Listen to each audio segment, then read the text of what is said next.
मोहतरम सामीन व नाजरीन, एक और नई वीडियो के साथ हम आपकी खिदमत में हाजिर हैं।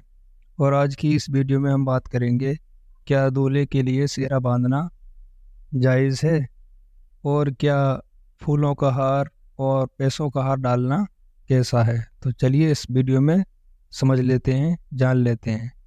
तो बिला ताख़ीर के शुरू करते हैं। अगर आप हमारे चैनल पर नए हैं या अभी तक आपने हमारा चैनल सब्सक्राइब नहीं किया है तो सब्सक्राइब कर लें, ताकि आपको इसी तरह के नए नए मसाइल और नई नई वीडियो देखने को मिलती रहें। तो चलिए शुरू करते हैं।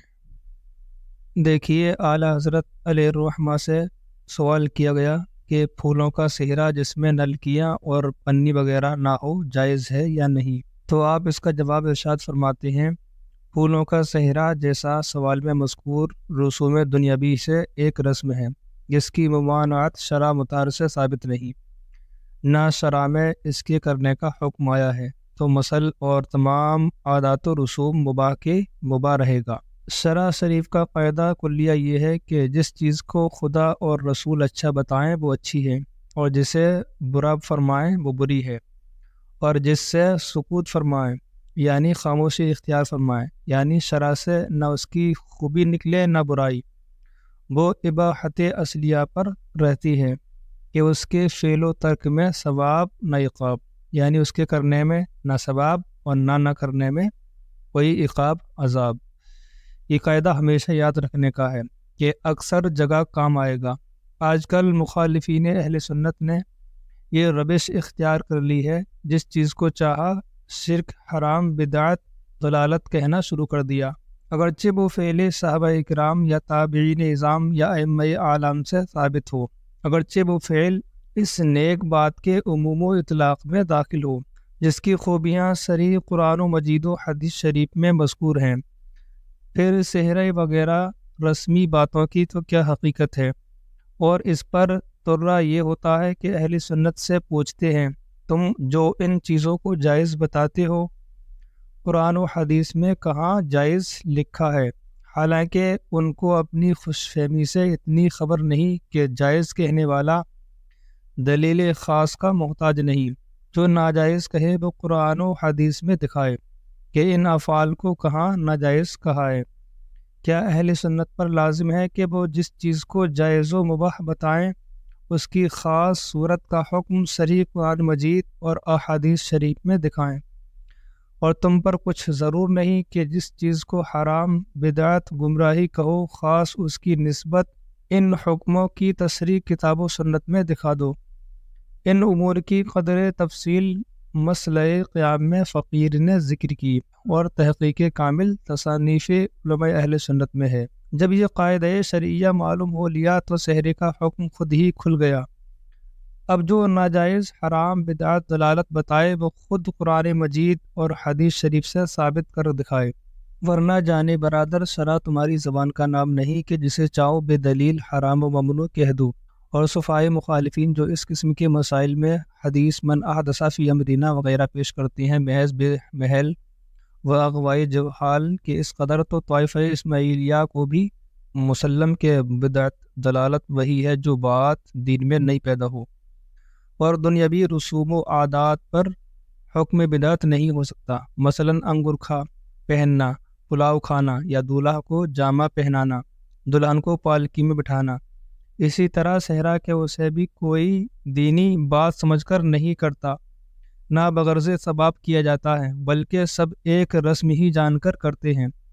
हाँ, अगर कोई जाहिल अजहल ऐसा हो कि उसे दीनी बात जाने तो उसकी इस बेहुदा समझ पर एतराज़ सही है।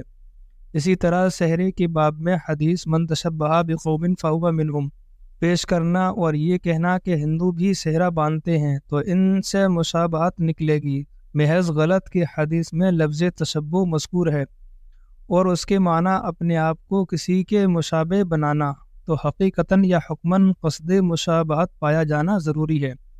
मसलन एक शख्स कोई फ़ेल ख़ास इस नियत से करे कि कुफ़ार की सी शक्ल पैदा हो, अगरचे वो ये इरादा ना करे, मगर वो फ़ेल शियार कुफ़ार और उनकी अलामत ख़ासा हो जिससे वो पहचाने जाते हों, जैसे सर पर चोटियाँ, माथे पर टीका, गले में जैनबू, उल्टे पर्दे का अंगूरखा, و علی ھذا القیاس، تو بے شک ان صورتوں میں ذم و وعید وارد اور حدیث من تشبہ اس پر صادق، نہ یہ کہ مطلقاً کسی بات میں اشتراک موجب ممانعت ہو۔ یوں تو انگور کا ہم بھی پہنتے ہیں، ہندو بھی پہنتے ہیں، پھر کیا اس وجہ سے انگور کا پہننا ہم پر حرام ہو جائے گا؟ اور اگر پردے کا فرق کفایت کرے تو کیا نلکیوں اور پنی کا نہ ہونا اور اس صحرے کی صورت ان کے صحرے سے جدا ہونا کافی نہ ہوگا؟ اصل بات یہ ہے کہ بربنائے تشبہ کسی فعل کی ممانعت اسی وقت صحیح ہے کہ جب فاعل کا قصد مشابہت ہو، یعنی کرنے والے کا ارادہ تشبہ کا ہو، یا وہ فعل اہل باطل کا شعار اور علامت خاصہ ہو جس کے سبب سے وہ پہچانے جاتے ہوں، یا اگر خود اس فعل کی مذمت شرع مطہر سے ثابت ہو تو برا کہا جائے گا، ورنہ ہرگز نہیں، اور صحرا ان سب باتوں سے پاک ہے۔ یہ قاعدہ بھی ضرور یاد رکھنے کا ہے، جس سے مخالفین کے اکثر اوہام کا علاج ہوتا ہے۔ در مختار بحر الرائق سے منقول ہے، اہل کتاب سے تشبہ ہر چیز میں مکروہ نہیں بلکہ بری بات میں، اور وہاں کہ ان سے مشابہت کا قصد کیا جائے۔ ملا علی قاری شرح فقہ اکبر امام اعظم رضی اللہ تعالی عنہ میں فرماتے ہیں، ہم کو یہ منع ہے کہ کفار و اہل بدعت کے شعار میں تشبہ کریں، نہ یہ کہ ہر بدعت منع ہو اگرچہ مباح ہو، اب چاہے وہ اہل سنت کے افعال سے ہو یا کفار و مبتدعین کے فعلوں سے، تو مدار کار شعار پر ہے۔ بالجملہ خلاصہ یہ ہے کہ صحرا نہ شرعاً منع نہ شرعاً ضروری یا مستحب، بلکہ ایک دنیاوی رسم ہے، کی تو کیا نہ کی تو کیا، اس کے سوا جو کوئی اسے حرام و گناہ بدعت ضلالت بتائے وہ سخت جھوٹا برسر باطل، اور جو اسے ضروری لازم اور ترک کو شرعاً موجب تشریع جانے وہ نرا جاہل۔ لہٰذا صحرا باندھنا یا پھولوں کا ہار ڈالنا جائز ہے، ہاں پیسوں کا ہار ضرور منع ہے، وہ نہیں ڈالنا چاہیے۔ امید ہے کہ بات سمجھ میں آ گئی ہوگی۔ آج کی ویڈیو میں صرف اتنا ہی، پھر ملتے ہیں کسی دوسری ویڈیو کے ساتھ۔ اللہ حافظ۔